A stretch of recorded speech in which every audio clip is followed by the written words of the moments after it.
Tinanong ni Boruto at Sarada kung bakit nandoon ang Team 10. Pinaliwanag ng grupo na pinapabalik sila ng village at kung hindi, ituturing silang missing nin. Pinilit nilang kumbinsihin ang dalawa pero nang hindi gumana, inatake na sila. Kahit hindi sila lumalaban para pumatay, nagawa pa rin ng Team 10 na i-pressure ang dalawa. Sinubukan ni Inojin Aisil si Boruto habang hinawakan ni Chocho si Sarada. Pero winasak ni Boruto ang ceiling scroll gamit ang Vanishing Rasengan at nakawala si Sarada gamit ang flash bomb. Nakatakas sila pero kumpiyansa si Shikadai na nakuha na niya ang pattern ng galaw ng dalawa. Sa Konoha, dinalhan ni Temari si Shikamaru ng lunch sa trabaho at tinanong kung bakit Team 10 ang pinadala para sunduin sina Boruto at Sarada. Sagot ni Shikamaru, natuto na si Shikadai mula sa Byakuyagang incident kaya kikilos pa rin siya kahit mga kaibigan niya ang kaharap. Habang nasa ere si Inojin para mag-scout, nag-usap sina Mogi, Shikadai, at Chocho tungkol kay Mitsuki at kung paano nakakaapekto sa lahat ang paghabol ni Boruto at Sarada sa kanya.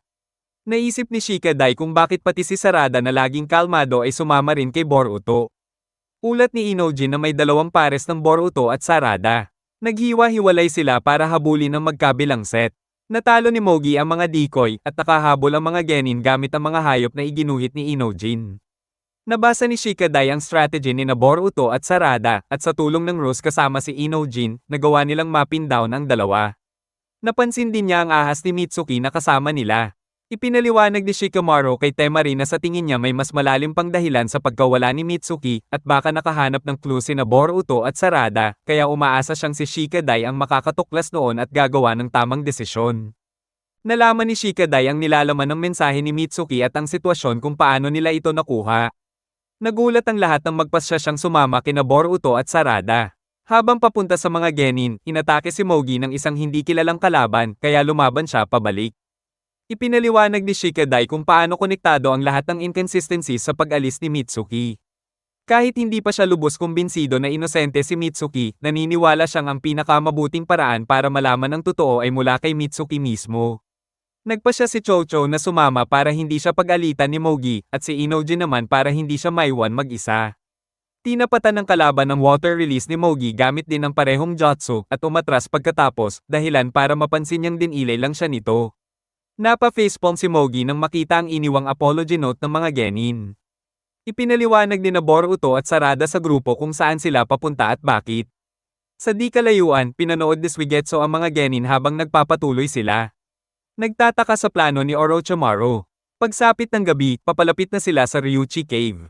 Habang papunta sila sa Ryuchi Cave, nagrereklamo sina Chocho at Inojin na gutom at sobrang layo ng lakad. Sabi ni Boruto, kailangan nilang dalhin yung ahas na iniwan ni Mitsuki para ipasuri sa White Snake Sage. Pinaliwanag ni Sarada yung ilang sinabi sa kanila ni Orochimaru tungkol sa Ryuchi Cave. Napansin niya yung mga yapak sa lupa at na-realize na kanila pala yun, ibig sabihin paikat-ikot lang sila. Pero sabi ni Boruto, kailangan nilang ituloy. Pinagmamasdan sila ng tatlong babae na nakabonggang damit. At dahil nakita nilang hindi basta naliligaw lang ang mga bata, nagdesisyon silang silipin. Dumating ang genin sa isang engranding gate ng Ryuchi Cave at nagulat sila kasi hindi yun yung inaasahan nila. May lumabas na hostess at nagpakilala bilang si Tag Oraheim, inimbita silang mag-relax. Nagtanong si Boruto tungkol sa White Snake Sage at sabi ni Tag Oraheim nasa templo ito at pwede siyang ayusin para makipagkita. Habang nag-aalala si Boruto, sina Inojin at Chocho naman ay kumain agad. Deadma sa babala niya na delikado ang lugar. Kahit hindi ganoon kagutom, sumama rin sina Sarada at Shikadai sa pakain habang si Boruto nanatiling duda.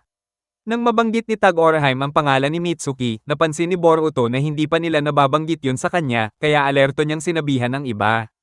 Biglang nagbago ang mukha ni Tag Oraheim at naging ahas at sinabing sana kinain na lang nila yung pagkain. Nawala ang ilusyon ng lugar at nagreklamo siya na sayang hindi niya nakuha ang chakra ng mga bata. May boses mula sa hamog na nagpapaalala sa kanya na hindi ito kabiguan kundi parte ng pagsubok para sa mga naghahanap ng Ryuchi Cave. Umatras si Tag Oraheim sa hamog at sinabi na huwag silang mag-assume na makakasurvive sila hanggang dulo. Lumakad ang grupo papasok sa mas makapal na hamog papunta sa susunod na liwanag. Sa gitna ng hamog, nagkahiwa-hiwalay sila. Sumunod si Boruto sa isang anino papasok sa kuweba. Pumaloob siya sa isang kwarto at sumara ang pinto sa likod niya at napansin niyang may mga uka sa pintuan kung saan dapat ilagay ang mga bato sa loob. May lumabas na babae, si Ichiki Shimahime, na biglang nawawala tuwing titingnan ni Boruto, tapos lilito ulit sa ibang parte. Pinaliwanag niya na makakalabas lang si Boruto kung makukumpleto niya ang lahat ng puwang sa bato. Ipinakita niya ang mukha niyang ahas at sinabing ayaw niya ng sariwang chakra, mas gusto niya yung mahina at latang chakra na parang iniinom. Dahan-dahang pinuno ni Boruto yung mga uka gamit ang bato, pero may isang parte na wala talagang kasya. Naiinis si Boruto kasi gusto niya nang maghanap kay Mitsuki imbes na maipit sa puzzle. Tinanong siya ni Ichiki Shimahime kung nandun siya para kunin ang kapangyarihan ng Sage, pero sagot niya, nandun lang siya para kay Mitsuki. Sa kagustuhang matapos, nabasag niya ang isang bato at naisip niyang pwede niyang basagin pa ang iba para magkasya sa huling uka. Gumana ito, at nakapasa siya sa pagsubok. Pagkatapos, lumabas si Tagitsuhime at kinagat siya, sabay sabi na susubukan niya ang puso ni Boruto. Bigla siyang nakakita ng mga ilusyon ng mga kaibigan niyang nagagalit at nagsasabing pabigat siya at delikado kasama. Pero matatag si Boruto sa desisyon niyang hanapin si Mitsuki, kaya nakapasa siya sa trial. Sabi ni Tagitsuhime, karapat-dapat na siyang makausap ang White Snake Sage, at nandoon din ang mga kaibigan niya. Natagpuan niya ang mga ito na walang malay pero safe, kaya gin-icing niya sila. Pinuntahan nila ang White Snake Sage at ipinaliwanag na si Orochimaru ang nagpadala sa kanila. Napansin ng Sage na nag-iba na si Orochimaru. Sinabi niya na yung mga pagsubok ay para sa mga gustong matuto ng senjutsu, pero iginiit ni Boruto na ang pakay niya lang ay si Mitsuki. Hindi interesado ang Sage tumulong, pero pumayag sa isang kondisyon, kailangan nilang harapin si Gar-Aga, isang dambuhalang ahas na nanggugulo sa kanya, at dalhin ang reverse scale nito. Umalis ang grupo para hanapin si Gar-Aga. Nagtanong si Tagitsuhime sa Sage kung tama bang pangakuan sila, pero sabi ng White Snake Sage, malabo naman daw na mabuhay pa sila pagkatapos makaharap si Gar-Aga. Habang papunta sila sa lungga ni Gar-Aga, ipinaliwanag ng mga genin kay Chocho kung ano ang reverse scale. Naalala ni Sarada yung lesson nila noon sa academy tungkol sa summoning technique. Nakakita sila ng malalaking bakas ng ahas sa lupa at sinundan hanggang sa isang bukas na lugar na mukhang wasak-wasak na. Naalala nila yung sinabi ng Sage na nagwawala si Gar-Aga kasi natalo siya sa laban at nawala ng isang mata. Nagulat sila nang makasalubong ng mga estatwa ng ahas, tapos biglang lumabas si Gar-Aga at umatake. Sinubukan ni Shikadai na i-paralisa siya gamit ang shadow technique pero sobrang laki ni Gar-Aga kaya nawasak lang ang jutsu niya. Napansin ni Boruto yung reverse scale ni Gar-Aga pero nakailag ito bago pa siya makalapit. Tinapon si Sarada ng galaw ni Gar-Aga at muntik na siyang lamunin, pero may isa pang ahas na umatake kay Gar-Aga sa leeg, kaya nakalayo ang mga genin. Sa Konoha, dumating mag-isa si Mogi para mag-ulat. Binigay niya kay Shikamaru yung shogi piece na iniwan ni Shikadai. At nakumpirma nito na may mali talaga sa pagkawala ni Mitsuki. Sa ospital, naging stable ang lagay ni Uo, kaya pinasabi ni Sakura kay Year ito ang report para kay Naruto. Sa opisina, nag-uusap sina Tsunade, Naruto, at Shikamaru tungkol sa sitwasyon nang dalhin ni Year ito ang report. Samantala, naisip ni Sarada na parang sinadya ng asul na ahas na protektahan siya. Lumapit ang asul na ahas at nagpakilala bilang si Aoda, isang summoning snake na tapat kay Sasuke. Nagalit si Gar-Aga sa panghihimasok ni Aoda. Ipinaliwanag ng mga genin ang sitwasyon nila kay Aoda.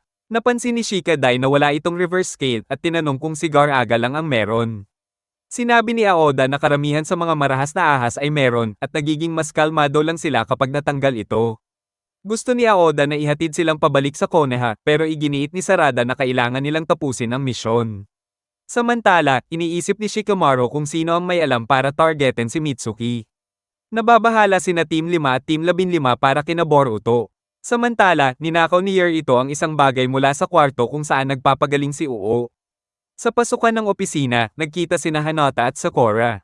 Humingi ng sorry si Hanata kasi nadamay si Sarada sa pag-alis ni Boruto, pero sabi ni Sakura, desisyon ni Sarada yon. Nakapagplano si Shikadai gamit sina Boruto, Chocho, at Aoda. Pinalaki ni Chocho ang katawan niya at hinarap si Gar-Aga para maging pain.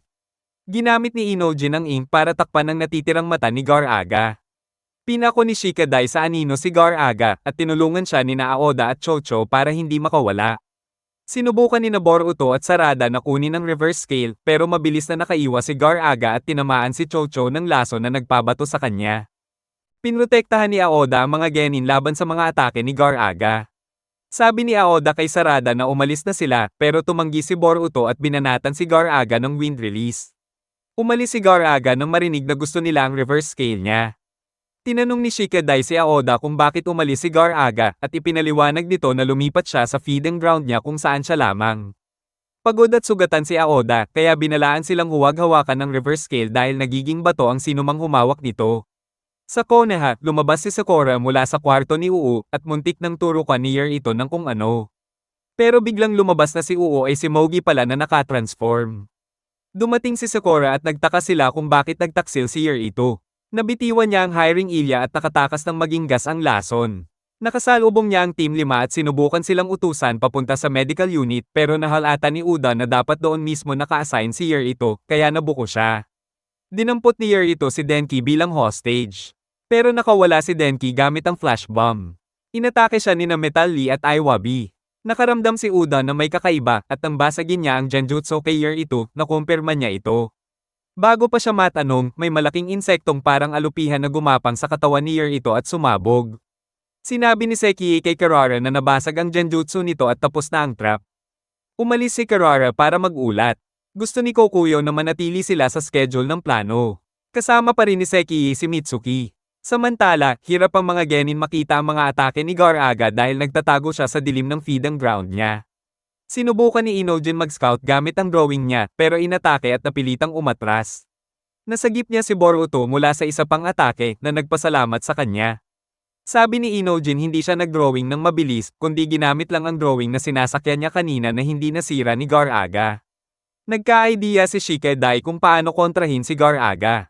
Nadados niya na sinusundan sila ni Gar aga gamit ang init ng katawan na wala sa drawings ni Inojin. Gumamit ng Shadow Clone si Boruto para lituhin si Gar aga at nakalapit siya para ibagsak ang Vanishing Rasengan sa reverse scale nito.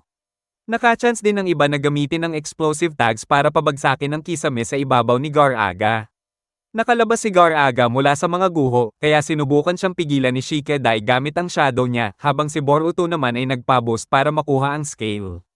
Binuksan ni Gar aga ang bulag niyang mata. Biglang nakapasok si Boruto sa isipan ni Gar aga at nakita kung paano siya nawala ng mata nung naging summoning snake siya ng isang shinobi. Gusto pa sana niyang lumaban pero ang summoner niya ay umatras at gumamit ng lightning release laban sa kanya kaya tinamaan ang mata niya. Ipinaliwanag ni Boruto kung bakit kailangan nila ng scale at nagtalo silang dalawa tungkol sa betrayal.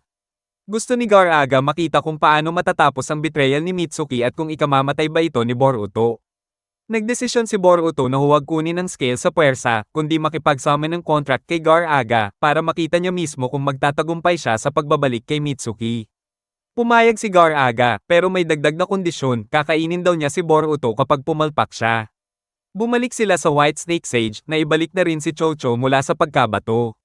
Nang tanungin niya tungkol sa scale, pinasummon ni Boruto si Gar aga. Ipinakita ng White Snake Sage ang tunay niyang anyo at ipinasilip ang alaala ng ahas ni Mitsuki. Pinaloob nito ang puso ng mga guard para palabasin na patay sila para maniwala ang mga umatake. Sinabihan si Mitsuki na makakahanap siya ng sagot sa mga tanong niya kung sasama siya sa kanila papunta sa Land of Earth.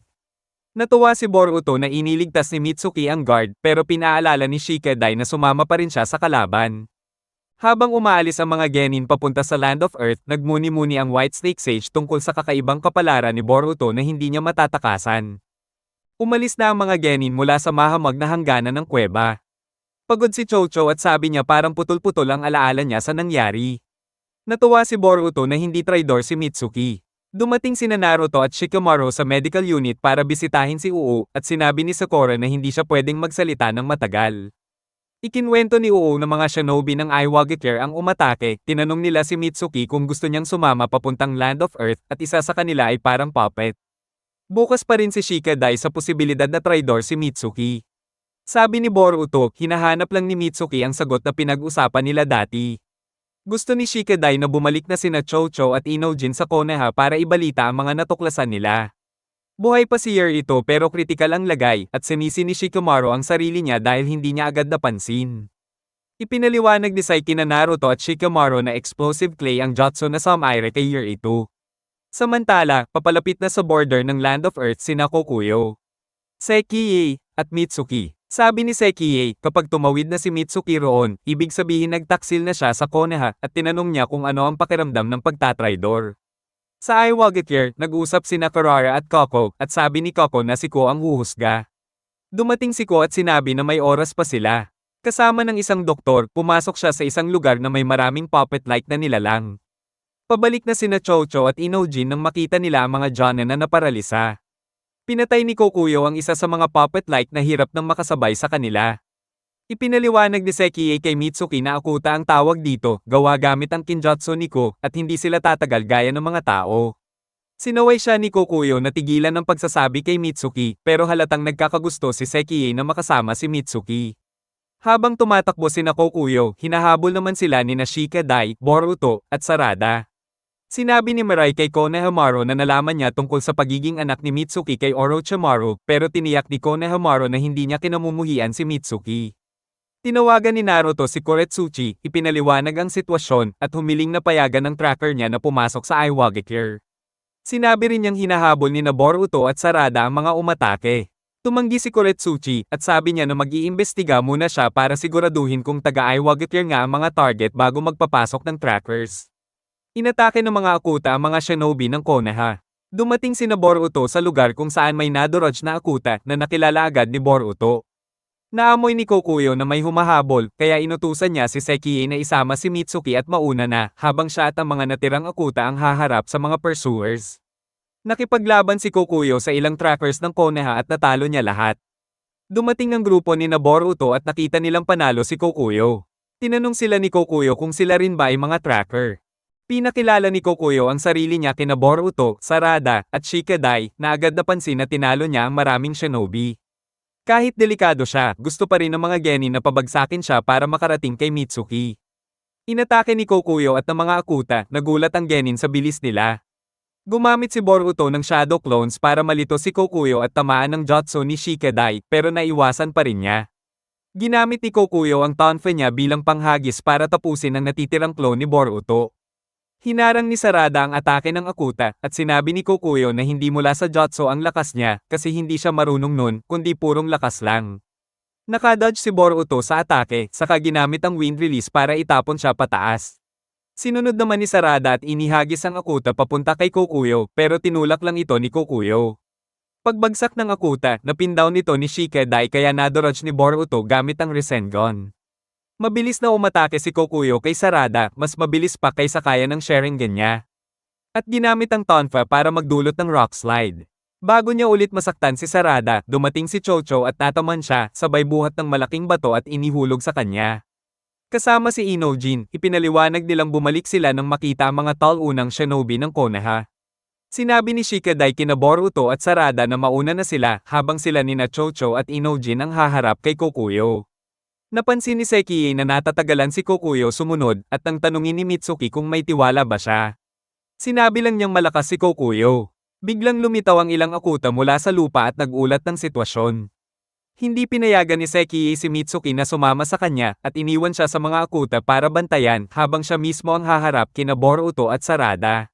Muntik nang tamaan ng sumasabog na butterfly sina Boruto at Sarada, pero nakailag sila. Tinanong sila ni Sekiei kung paano sila nakalusot kay Kokuyo.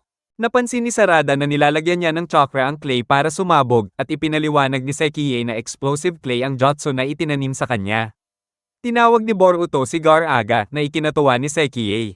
Pero imbes na umatake, itinapon lang ni Gar-Aga si Boruto at ayaw siyang tulungan. Napagod si Chocho sa laban kay Kokuyo, kaya gumawa si Shika Dai ng butas para makapagselyo si Inojin. Umatras sila, pero binasag ni Kokuyo ang seal. Habang nag-iisip, sinabi niyang mahina ang mga genin, pero matalino. At baka yun daw ang lakas ng tao. Tawang-tawa si Gar-Aga kay Boruto habang nahihirapan itong lumaban kay Sekiei. Nang sabihin ni Boruto na magkaibigan sila ni Mitsuki, tinanong siya ni Sekiei kung sariling desisyon niya lang ba yun. Inamin ni Boruto na oo, at dagdag dahilan daw yun para abutin si Mitsuki at mas makilala siya. Sabi ni Gar-Aga, tutulungan niya si Boruto kung magiging alalay niya ito, pero mayabang na tinanggihan ni Boruto. Inatake ni Sekiei si Boruto, pero pinrotektahan siya ni Gar-Aga. Nainis si Gar-Aga dahil pinaalis siya ni Boruto, kaya nagwala siya at inatake si Sekiei. Biglang nanghina si Sekiei. Sinamantala ni Boruto at umatake, pero hinarang ni Mitsuki. Tiningnan ni Mitsuki ang lagay ni Sekiei, at inulit kay Boruto at Sarada na sasama siya sa mga shinobi ng Iwagakure. Inalok siya ni Boruto ng forehead protector pabalik, pero inatake siya ni Mitsuki. Umismed si Gar-Aga kay Boruto. Nakita lahat ito ni Kokuyo at sinabi niyang mapagkakatiwalaan si Mitsuki. Pinagdesisyonan niyang hindi sulit patayin si Boruto sa estado niya ngayon. Kaya umalis siya kasama sina Mitsuki at Sekiei. Tinawag ni Boruto ang pangalan ni Mitsuki pero nawalan siya ng malay.